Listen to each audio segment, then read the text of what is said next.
Our team developed a lightweight foldable walking aid for those with mobility challenges for our client Tim Staten of the Cargo Bike Shop. We aim to fill a transportation accessibility gap left by existing designs like the Venram and A-Linker.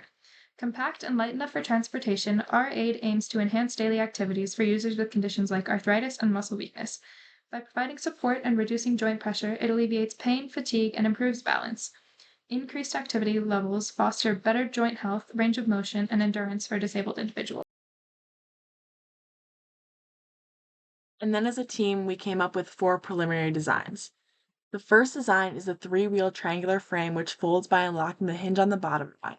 When folded, the frame is compact with the back wheels on either side and with locks for stability during transport. The second is the front 3-wheel triangular frame, which is similar to the first but with 2 wheels in the back. The folding mechanism remains the same with the front 2 wheels resting between the back wheel. For the third, it's the 2-wheel triangular frame. 2 wheels fold next to each other, requiring a kickstand for support. And the fourth is the traditional bike frame with 2 wheels in the back. So the front and rear wheel hinges allow for folding under the seat, which overlaps with the back wheels, enabling rolling in a folded state. And then here's our design matrix. So for design 2 with 2 wheels in the front, it was rated highest for balance and accessibility. Its front wheel support helps with stability when leaning forward, while the handlebars and folding allow it to roll like a suitcase. It is also easy to access as someone could walk onto the frame from the back. Because of these benefits, we decided to continue with design 2. Once we decided which design we wanted to move forward with, it was time to work out the details of the design. We used the CAD program Onshape to design the walking aid. Each piece was designed individually using dimensions the team had decided on. Once all the pieces were created, we put them together so that we were able to move the design. This was very helpful because it allowed us to easily make sure everything fit together and folded exactly how we wanted it to. The next step was to prepare files to send to the CNC router to cut out the designs. Once the pieces were cut out of the CNC router, we sanded all rough or uneven edges of our pieces and glued certain pieces together to create the holes needed to fit our handlebars, seats, and axles.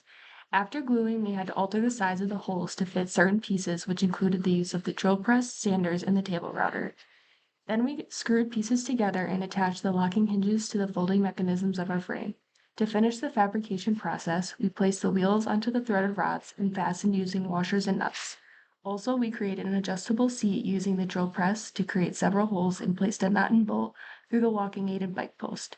Finally, we placed a handlebar post into the frame and attached the handlebars. Created a scaled down cardboard version of our design to test the folding. After making a few adjustments, we were able to fully visualize the mechanisms for the first time.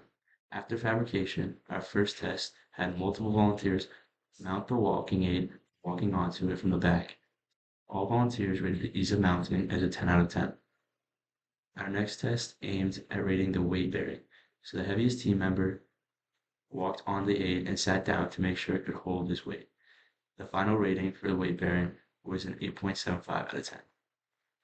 Afterwards, we tested the seat adjustment height by having the shortest member of our team and the tallest member of our team at 5 foot and 6 foot 2 individually use the aid and rate the ease of comfort and use. Our final rating for seat adjustment height came out to 5.5 out of 10. Then, in order to test the balance of our design, we had volunteers walk with the aid and simulate losing their balance. After multiple attempts, the final score of balance of our device was a 7.5 out of 10. Next, to test the turning, we had multiple volunteers attempt to take turns while using the aid and then measure the angle of turning. The angle of turning came out to about 40 degrees, and the ease of turning was rated a 7.75 out of 10. Our next test was to gauge how compact our design could get. To do so, we fully folded the design and had volunteers rate the compactness 1 through 10.